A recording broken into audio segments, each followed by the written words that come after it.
Thank you all so much for being here today.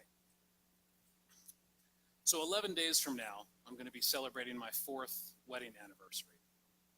I married late in life, but extremely well.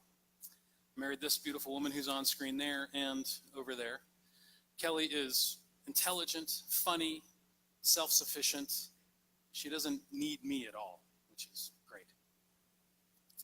For about the first year of our relationship, Kelly and I lived about an hour apart, and we had cell phones and Facebook Messenger, so we were able to grow close really quickly.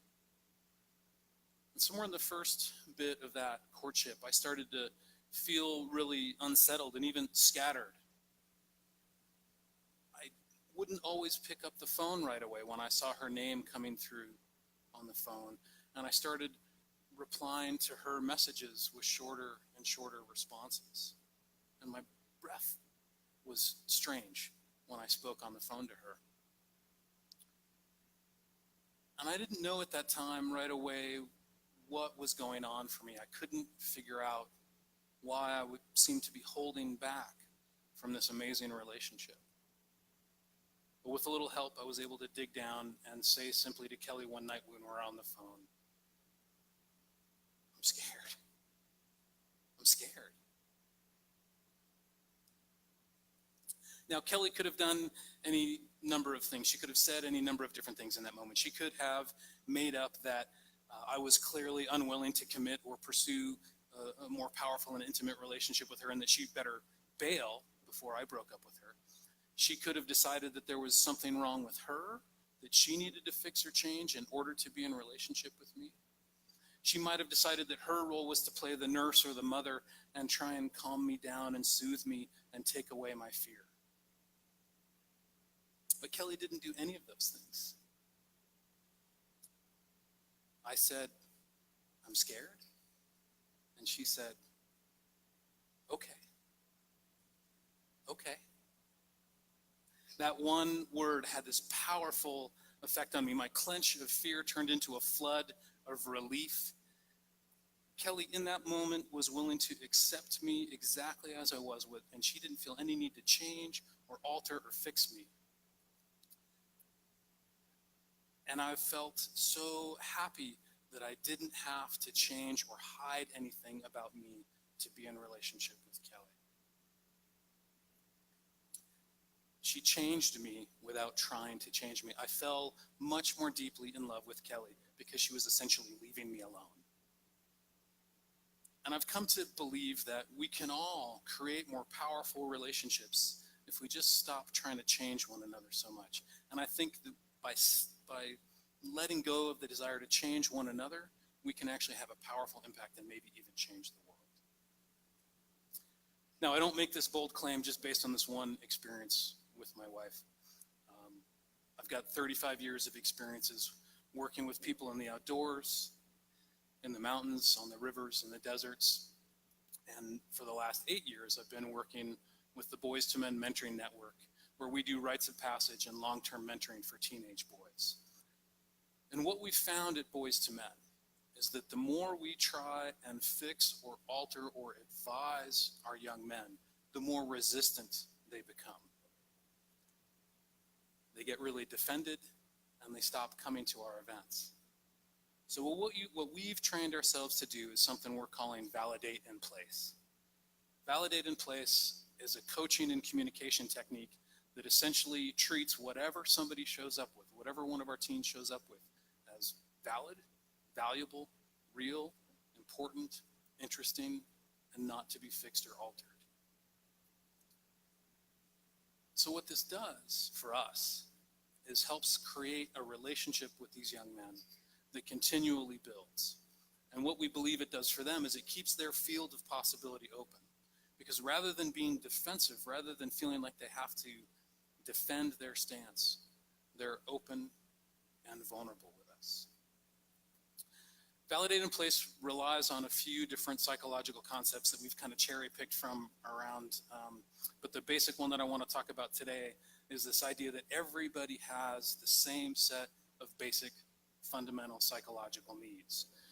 And those basic fundamental needs are safety, belonging, control, freedom, and fun. These were enumerated by William Glasser, but I think they would have ended up in the Declaration of Independence if Jefferson had had the time and the ink, right? These look like unalienable rights, right? There's nothing wrong with these. There's nothing selfish about them. They're valuable things that every human being should have: safety, belonging, control, freedom, and fun. So a little bit further, we look at how emotions arise when needs are either being met or unmet, right? So joy shows up when a teen's desire for need for belonging or connection is met. Anger shows up when a teen believes that his sense of freedom or safety is being threatened. So what that means is that none of those, because those emotions are linked to these fundamentally basic needs, there's nothing reprehensible or incomprehensible about those emotions. It might be hard for a mentor or an adult to deal with a teen's rage or joy or anger, but there's nothing confusing about that. It's just a response to their reality at that time. That's what we're training ourselves to believe as adults. Furthermore, we believe that behavior is just an attempt, all behavior is just an attempt to get a basic need met, right? So a slammed door might be an attempt to get some autonomy. An inappropriate joke might be a way to try and get a little fun or belonging. Crossed arms and a scowl might be a way for a teen to just get a little freedom or safety.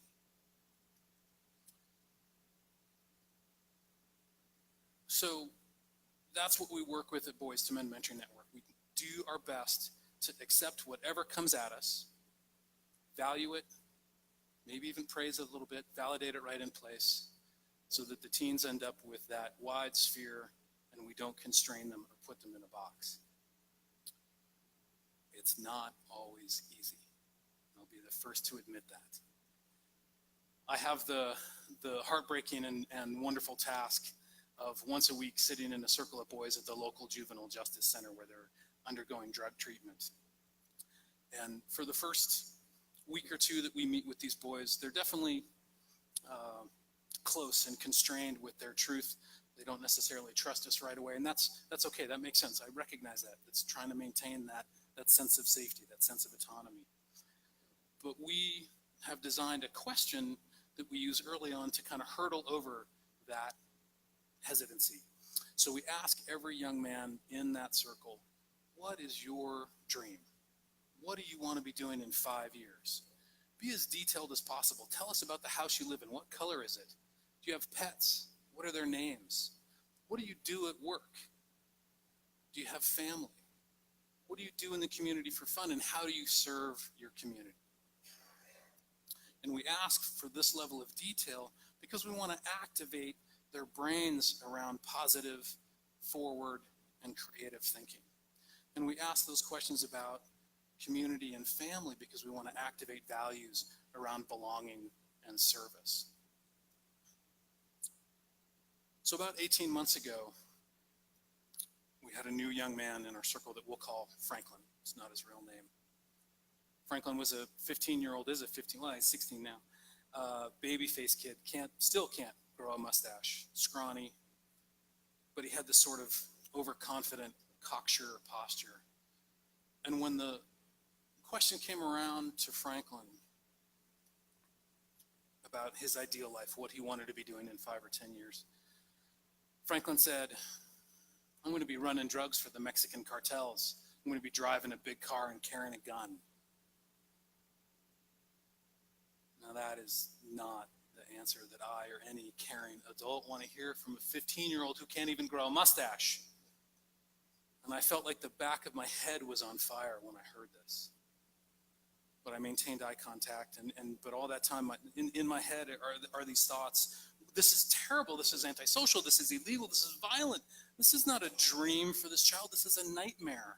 This isn't even going to work out for him. This kid's so scrawny and small. He's not going to survive this nightmare. He's going to end up in jail at best. More likely, he's going to end up dead. I wanted to shake him. I wanted to yell at him. I at least wanted to be able to turn my face away from that nightmare. But I also really wanted Franklin to trust me, to trust us. and I wanted his sphere of ability to change and grow to remain wide open. I didn't want to box him in. So I tried to ignore the fire on the back of my head, and I maintained eye contact with him. And I said to Franklin, okay.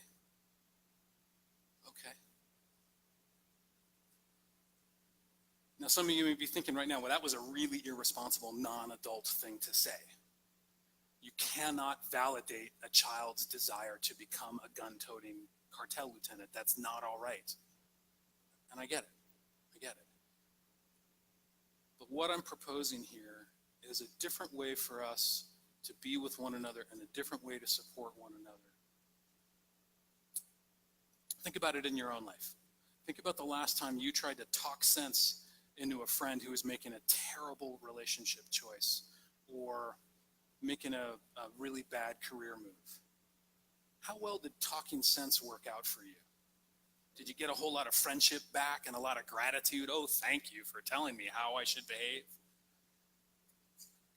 When somebody tells you don't be so sad or don't be angry or there's no need to be so afraid, does that actually help you be less sad or angry or afraid?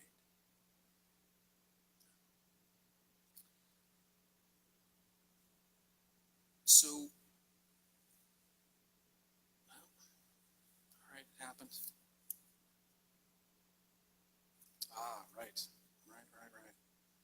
So what we find and what I find is that most of the ways, even in the most loving relationships, most of the ways that we choose to try and support and help one another set up this hierarchical and even dysfunctional relationship.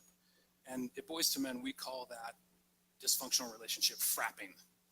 FRAP stands for fixing, rescuing, advising, and projecting. Fixing is very common, right? You show up with some problem or issue and your friend immediately starts trying to fix it, trying to make it better. And that might be helpful, but it also bulldozes over any solutions of your own, any authentic thoughts that might have been bubbling up just below the surface. Rescuing is when we try and minimize the emotional charge of the problem. They're there, it's going to be okay, don't worry about it. Your sister didn't mean to be that way to you, don't feel so bad. And again, that invalidates the truth of that emotion. Advising is really similar to fixing. Somebody shows up with a problem, and immediately I jump in with all of the 15 different ways that I've done that in the past. Let me tell you the best way to make that work. Projecting is when we make up that what somebody just said or brought to us is about us and not about them.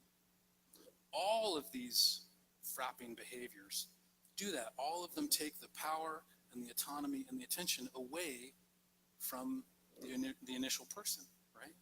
So they set up that hierarchical relationship.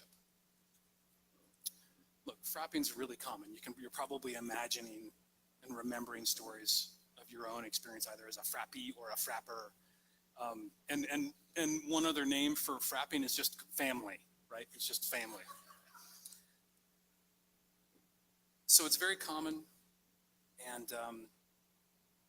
but like I said, what it does is it sets up that hierarchical relationship and takes power away. And when folks don't have power and autonomy, I know when I don't feel like I have power and autonomy and support and attention, I become defended and scared. And when I'm defended and scared, my focus narrows down. I'm shifting from this big, wonderful lump of gray matter up here into my lizard brain a little bit. And when I'm defended and scared, my ability to be creative and hopeful and forward-thinking is very limited. What if instead, for each of us, in all of our interactions as much as possible, we listened to what somebody had to say and held it non-judgmentally and even a little neutrally and just waited to see what showed up next?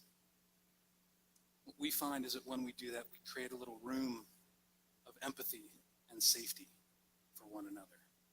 And out of that place, out of that quiet, spacious place, that's where we see time and time again the most unique and unexpected solutions emerge. And I believe that that is what's going to help change the world.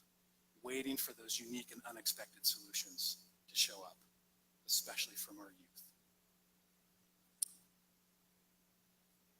So we need to go back to talk a little bit more about Franklin, don't we? So when I said okay to Franklin, I saw something shift for him. His eyes got a little bit wider and his shoulders dropped just a little bit, and I took a risk. I decided to ask some more questions. I said, Franklin, what is it that you like about the idea of being a drug runner? He said, the money. I said, oh, the money. And what does that get you? Some freedom, some fun? He was like, nah, man, with that money, I can take care of myself. Oh, gotcha. You want to be able to take care of yourself. And when I reflected that back to him non-judgmentally, he softened even more. And then he told me the truth underneath his truth. Yeah, he said, and with that money, I can take care of my mama. She works really hard, and I worry about her. Franklin didn't want to be a drug lieutenant. Franklin wanted to take care of his mama. His deepest need was for connection and belonging with her. I believe that because we validated Franklin's first statement, that he understood that we were willing to be non-judgmental witnesses and allies to him, interested in his whole personhood, his whole complexity, no matter how painful. And that because we did that work, he shared a little bit of openness, a little bit of vulnerability, and he told us the truth underneath the truth. So again, what would it be like if we could all do that for one another? What would it be like if we could all insist on being non-judgmental witnesses and allies for one another, and wait for the truth underneath the truth to emerge, wait for the creativity, wait for the hopefulness, wait for the joy.